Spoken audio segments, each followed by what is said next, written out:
19 na sisi tuna alama 17, kwa maana kwamba kesho tuna mechi dhidi ya Singida Black Star. 17 ukiongeza 3 tunapata 20. Kwa tayari tutakuwa tumesharudi kwenye nafasi yetu, kwa sababu nasema Yanga anaongoza tu kwa masaa, alafu sisi wenye juu yetu tunarudi mara pale. Kama Singida wanachukulia kirahisi sana.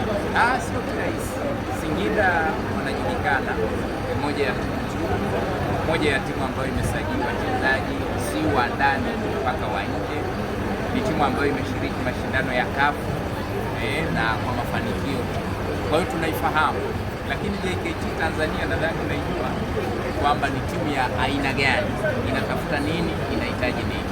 Kwa sababu nasema sisi ni kuongoza ligi, ni kama wamewashikia msimamo kwamba ndo sababu ya kusema wanaongoza kwa masaa.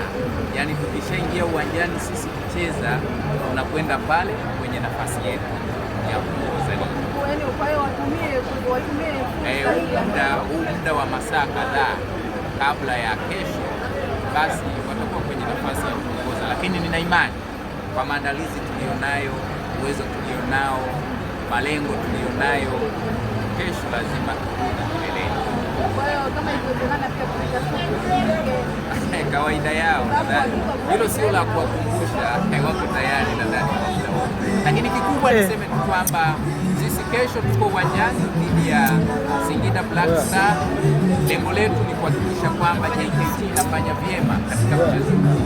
Kwa hiyo tuwaombe wadau na mashabiki wa JKT Tanzania kesho wajitokeze kwa wingi katika uwanja huu wa KFC, sisi tukiwa mgeni, ili waje waone ni kitu gani ambacho JKT Tanzania imekiandaa. Tulijipanga kwa ajili ya mchezo dhidi ya Yanga ambao ulikuwa mchezo tarehe 16, lakini ghafla mchezo huyu ukafutwa, ukapangiwa tarehe nyingine ambayo itatangazwa. Kwa sasa maandalizi yetu yamefanyika kikamilifu kwa ajili ya mchezo wa kesho dhidi ya Singida Black Star. Kwa hiyo niwaalike waje waone kandanda ambayo kila mmoja atakapotoka pale atakuwa amefurahi. Latifa, muulize, hiyo mechi iliyofutwa ni yenyewe hakutaarifiwa au wamepewa sababu gani? Sababu sisi tulitamani kwamba tukutane na Yanga ili Watanzania wajue ubora wetu kwa wapi, na hilo ndilo lilikuwa lengo letu na kiu yetu kubwa.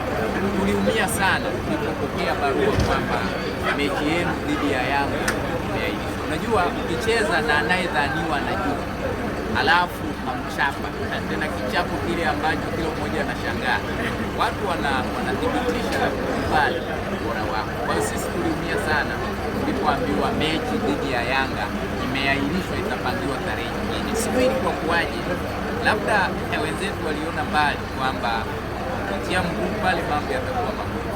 Kwa hiyo sisi tunashukuru kwamba mechi iliyo mbele yetu dhidi ya Singida Black Star watakuja tu, tarehe itapangwa, tutakutana, kwa sababu wao wanaoonekana labda wako vizuri kiasi fulani, na sisi wazuri yao ndio tunaowataka, ili watufanye na kutuonesha kwa fans wetu kwamba sisi ni wazuri.